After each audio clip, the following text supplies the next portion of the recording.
Hello friends, welcome back to judicial world. हम पढ़ रहे थे इंडियन ट्रस्ट एक्ट 1882।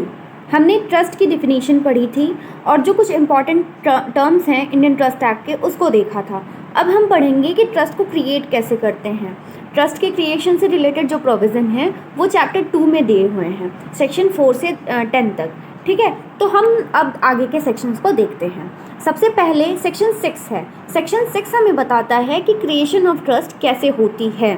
ठीक है, तो इस सेक्शन में है कि जब ऑथर ऑफ द ट्रस्ट, जो ऑथर है ट्रस्ट का, वो क्या करता है, वो बाय वर्ड्स या एक्ट, या तो वर्ड या फिर एक्ट के थ्रू इंडिकेट करता है, और जो उसकी इंडिकेशन होनी चाहिए वो सर्टेन होनी चाहिए। ठीक है, author of the trust by word या एक्ट के थ्रू इंडिकेट करता है विथ रीजनेबल सर्टेनिटी। क्या इंडिकेट करता है? इंडिकेट करता है कि उसकी इंटेंशन, कि उसके पास इंटेंशन है कि वो ट्रस्ट क्रिएट करना चाहता है। ये इंटेंशन वो इंडिकेट करता है, और वो इंडिकेट करता है कि ट्रस्ट का पर्पस क्या होना चाहिए।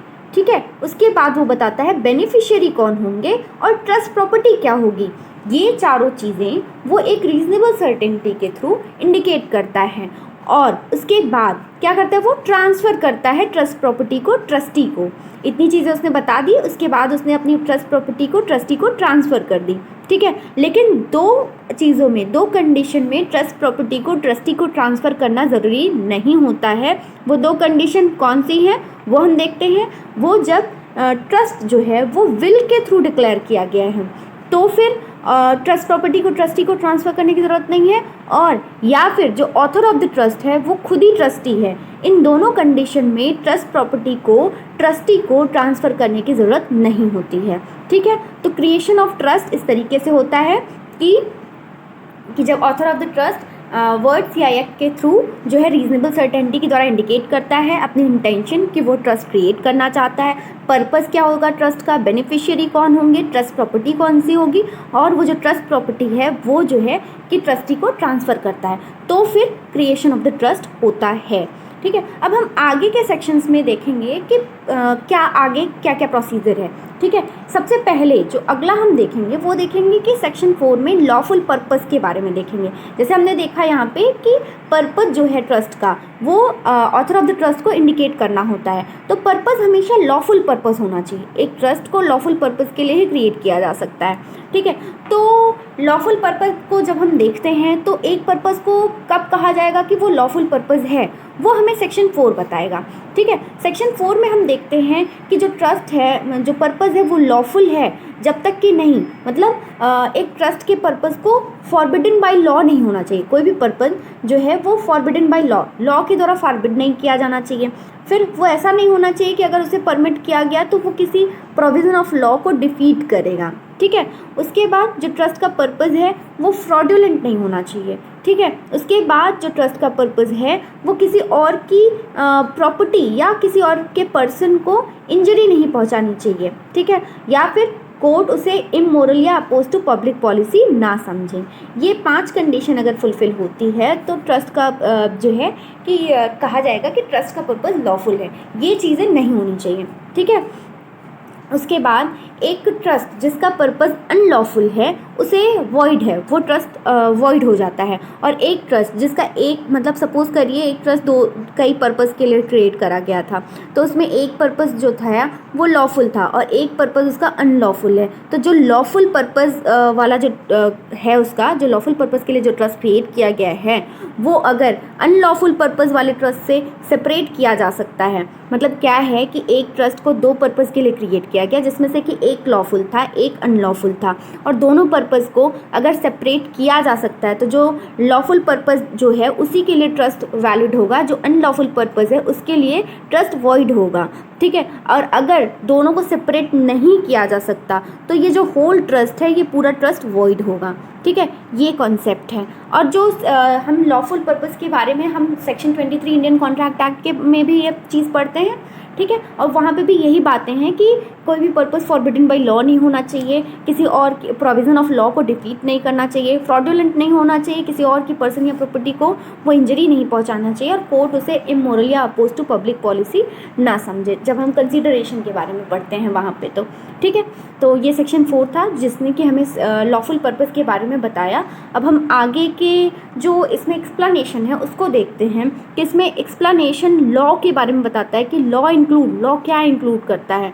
जब एक ट्रस्ट इमूवेबल प्रॉपर्टी, जो ट्रस्ट प्रॉपर्टी है वो क्या है, वो इमूवेबल है और वो किसी फॉरेन कंट्री में सिचुएट है, स्थित है, तो क्या होगा कि लॉ जो है, लॉ का मतलब यहाँ पे हमने कहा ना कि फॉरबिडन बाय लॉ नहीं होना चाहिए, तो लॉ का मतलब क्या है, लॉ क्या इंक्लूड करता है। लॉ मतलब हमारे यहाँ इंडिया में जो भी लॉ एप्लीकेबल है वो लॉ, और फिर ये उस लॉ को भी इंक्लूड करता है जो कि अगर फॉरेन कंट्री में कोई प्रॉपर्टी है तो वहाँ का जो उस कंट्री का जो लॉ होगा वो हम उस लॉ को भी इंक्लूड करेंगे अपने लॉ के डेफिनेशन में। इस लॉ के डेफिनेशन में हम उस लॉ को भी इंक्लूड करेंगे जो फॉरेन कंट्री में कोई लॉ था। ठीक है, सपोज़ करिए एक प्रॉपर्टी थी, वो अमेरिका में है और वो ट्रस्ट प्रॉपर्टी है, तो अमेरिका का जो ट्रस्ट इमूवेबल प्रॉपर्टी से रिलेटेड जो लॉ होगा वो भी उस ट्रस्ट पे एप्लीकेबल होगा। ठीक है, अब हम आगे के जो सेक्शंस हैं उनको देखते हैं। सेक्शन 8 हमें बताता है subject matter of trust. Subject matter of trust क्या होगा, तो सब्जेक्ट मैटर ऑफ ट्रस्ट हमेशा प्रॉपर्टी होगी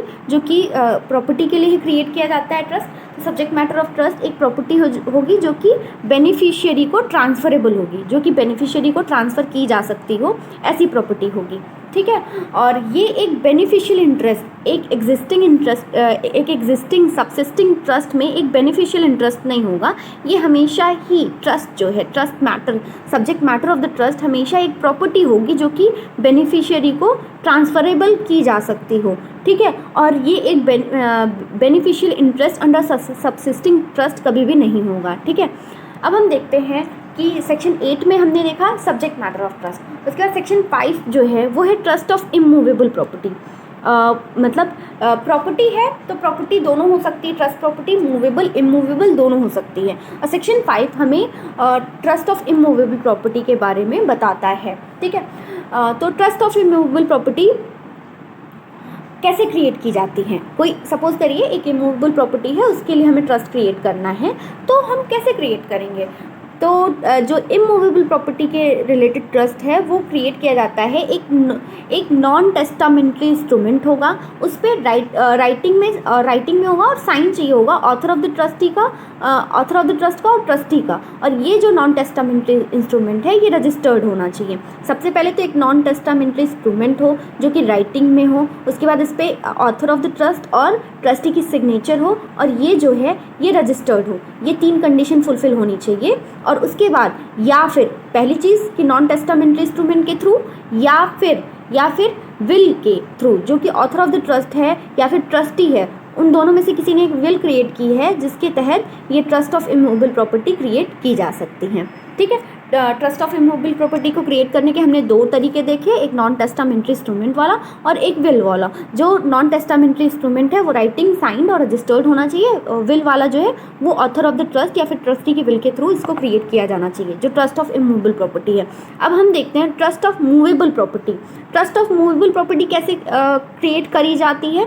trust of movable property create की जाती है जैसे कि अनलेस डिक्लेयर्ड एज अफोरसेड, जैसे जो प्रोसीजर यहाँ पे दिया हुआ है नॉन टेस्टामेंट्री इंस्ट्रूमेंट या फिर विल के थ्रू, या तो इस प्रोसीजर के through trust of movable property create की जाएगी, या फिर जो ओनरशिप ऑफ द प्रॉपर्टी है ये जो है ट्रस्टी को ट्रांसफ़र कर दी जाए, तो ये जो है कि तो भी कहा जाएगा कि मूवेबल प्रॉपर्टी से रिलेटेड जो ट्रस्ट था वो क्रिएट किया जा चुका है। जैसे समझिए कोई भी मूवेबल प्रॉपर्टी थी, वो ऑथर ऑफ द ट्रस्ट के पास थी और उसने ट्रस्टी को उसकी ओनरशिप ट्रांसफ़र कर दी, तो भी मूवेबल प्रॉपर्टी का ट्रस्ट क्रिएट किया जा चुका है। ठीक है, लेकिन अगर इमूवेबल प्रॉपर्टी का ट्रस्ट क्रिएट करना है तो ये जो कंडीशन है नॉन टेस्टामेंट्री इंस्ट्रूमेंट वाली और विल वाली, इन दोनों को फुलफिल करना होगा। लेकिन अगर मूवेबल प्रॉपर्टी का ट्रस्ट क्रिएट करना है तो आप इन दोनों प्रोसीजर्स को भी फॉलो कर सकते हैं, और या फिर सिंपली आप प्रॉपर्टी की ओनरशिप आप ट्रस्टी को हैंड ओवर कर दीजिए, उसके बाद फिर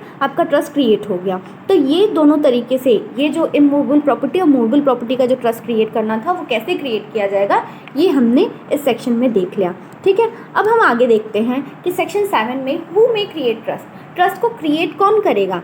ठीक है, तो ट्रस्ट को क्रिएट कौन करेगा, कोई भी पर्सन जो कि कॉन्ट्रैक्ट करने के लिए कॉम्पिटेंट है वो ट्रस्ट को क्रिएट करेगा।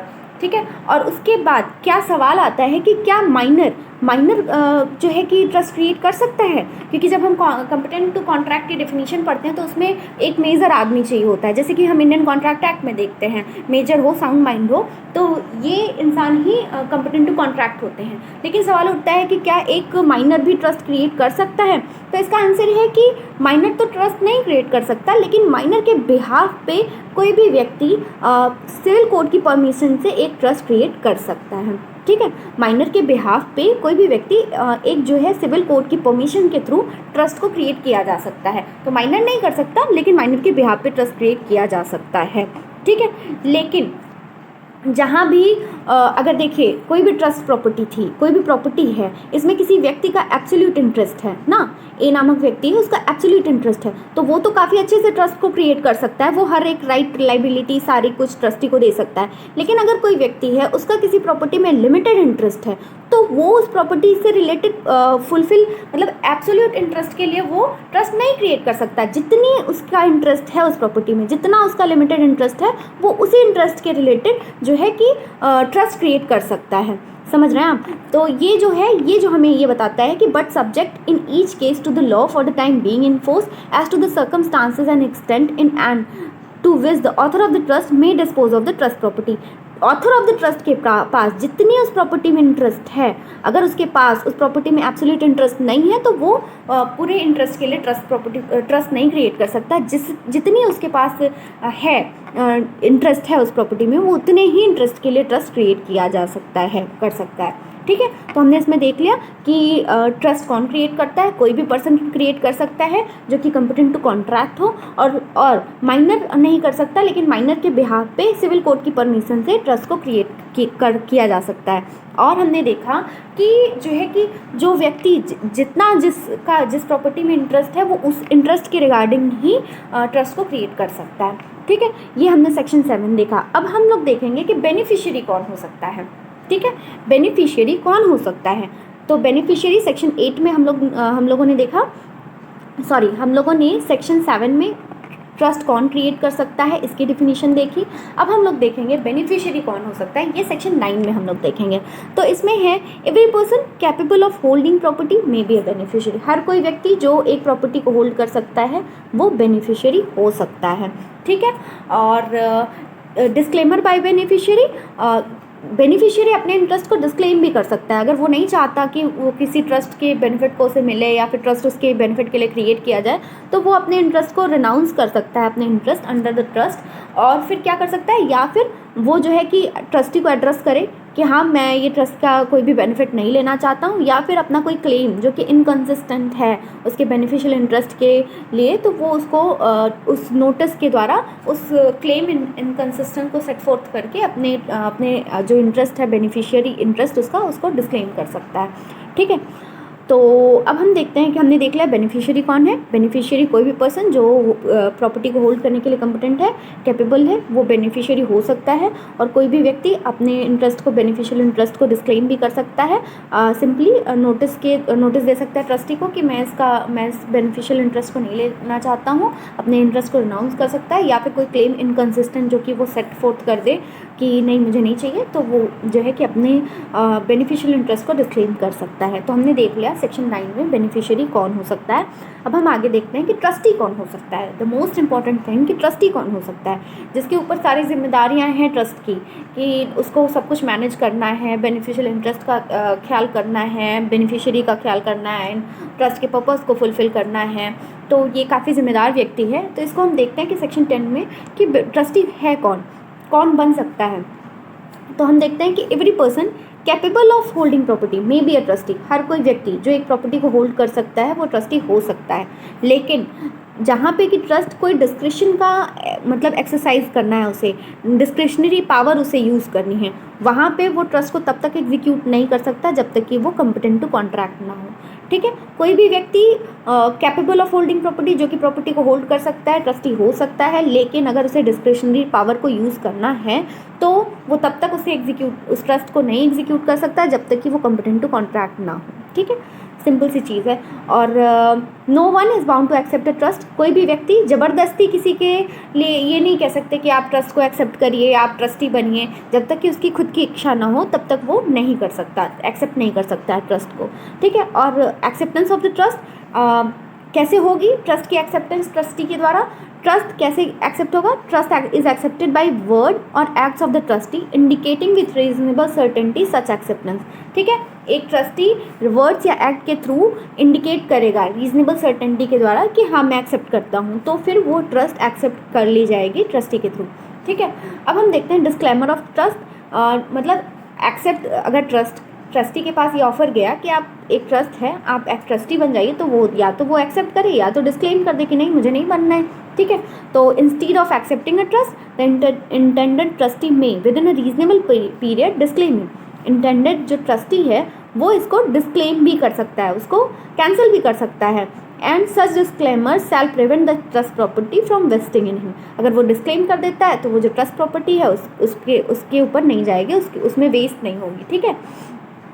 अब देखते हैं कि अगर एक डिस्क्लेमर, एक ट्रस्ट था उसमें कई सारे ट्रस्टी थे, तो एक अगर सपोज करिए ABC कई सारे ट्रस्टी थे, तो उसमें से किसी एक ने डिस्क्लेम कर दिया, मान लीजिए 2 ने डिस्क्लेम कर दिया, ठीक है, कि नहीं मुझे ट्रस्ट नहीं चाहिए, तो बचा कौन? C बचा। तो जो बचा हुआ को ट्रस्टी है उसके ही ऊपर सारी जिम्मेदारियां चली जाएगी और वो सोल ट्रस्टी बन जाएगा। देखिए ABC तीनों को ट्रस्टी थे और इसमें A और B ने डिस्क्लेम कर दिया कि नहीं मुझे नहीं चाहिए, मैं नहीं ट्रस्ट की जिम्मेदारियां निभाऊंगा, तो जो C बचा हुआ है, वैसे तो ये को ट्रस्टी होता, लेकिन इन लोगों ने डिस्क्लेम कर दिया तो ये सोल ट्रस्टी हो गया, ठीक है। तो इस तरीके से हमने देख लिया कि ट्रस्टी कौन हो सकता है, और ट्रस्टी के बारे में हमने देख लिया, जो कि बताता है कि कोई भी व्यक्ति जो कि कैपेबल ऑफ होल्डिंग प्रॉपर्टी है वो ट्रस्टी हो सकता है। और जहाँ पे कि डिस्क्रिशनरी पावर को यूज़ करना है तो वहाँ पे ऐसा व्यक्ति ही होगा जहाँ पे कि जो कि कॉम्पिटेंट टू कॉन्ट्रैक्ट हो, ठीक है। तो हमने सेक्शन 10 में ट्रस्टी की डिफिनीशन देख ली कि ट्रस्टी कौन होगा। तो इस तरीके से जो हमने क्रिएशन ऑफ द ट्रस्ट से रिलेटेड जो भी इंपॉर्टेंट चीज़ें थी वो हमने देख ली। आगे की चीज़ें हम अगले वीडियो में पढ़ेंगे। Thank you so much.